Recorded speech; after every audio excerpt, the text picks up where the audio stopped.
Hi, this is Dr. Tom Rogers coming to you with our weekly podcast. I want to talk about something very interesting, especially lately, that we've used for years, but it's been in the news and something we make part of our protocol now. You may have guessed it, melatonin. Um, I've used it off and on for years. Of course, anybody that gets this age has sleep problems, as most of your baby boomers will relate to. Most of us try melatonin. It's been used for years for jet lag, shift worker syndrome, that type of thing. Um, but it's really gotten in the news lately because it's very helpful for COVID-19 treatment. And we'll get into that in a little bit on how it works. But as you know, melatonin is a hormone released by the pineal gland, very tiny nut-sized gland in the middle of your brain. Um, that's really regulated by the amount of light you get. And then when you go to sleep or you get in a dark room like you're supposed to at night, it's released to help you relax you and help you sleep. Um, as we get older, less and less of that hormone melatonin is made, so many of us supplement with melatonin with varying degrees of um, results. So I'm going to tell you today kind of how you need to start thinking about melatonin and how this is just a great hormone, especially for anti-aging, and of course it's very useful for treatment of COVID-19.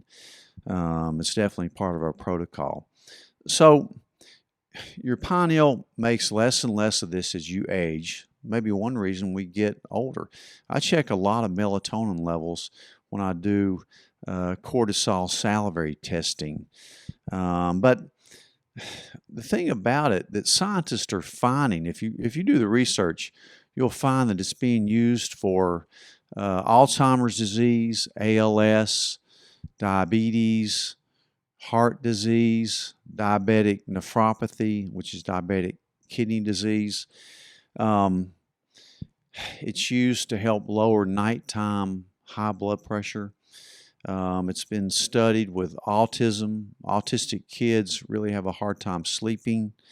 Um, it definitely is one of those hormones that it's every time I go to an anti-aging conference, every speaker takes it and they talk a lot about it.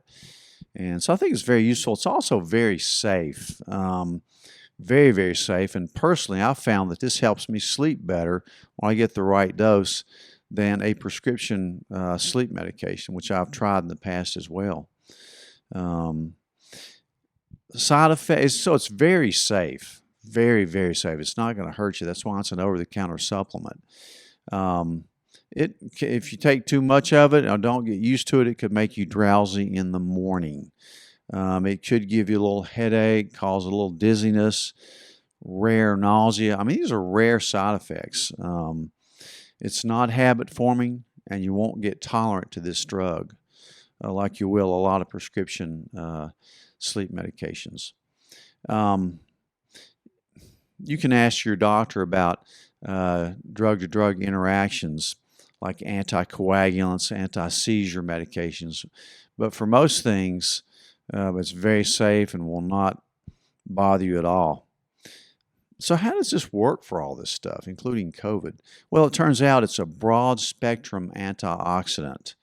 It's an immunomodulator.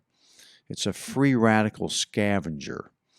It's actually a derivative of tryptophan, which you think about taking for sleep in itself. So it has a lot of properties that gather up those free radicals, that cellular debris that we see in every cell that you want to get out of there and get cleaned up.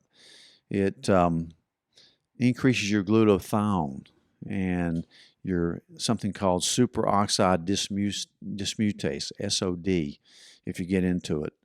It lowers glucose levels, lowers blood pressure, protects your heart by really a mechanism where it increases your mitochondrial biogenesis through two pathways, the SIRT1 and the AMPK pathway. Something when you're in integrated medicine, you'll learn a lot because those are board questions on how those things work. So melatonin has anti-inflammatory, antioxidants properties, as well as immunoregulatory properties. I think that's kind of how it helps tamping down that cytokine storm that you see in COVID. Think about COVID a little bit. It turns out that bats, which can act as a reservoir for COVID-19, they have very high levels of melatonin. That's probably why they're protected against getting the disease themselves. So it's very useful in COVID. It's definitely part of our protocol for COVID, whether it be prevention, treatment, even when you're very sick with COVID.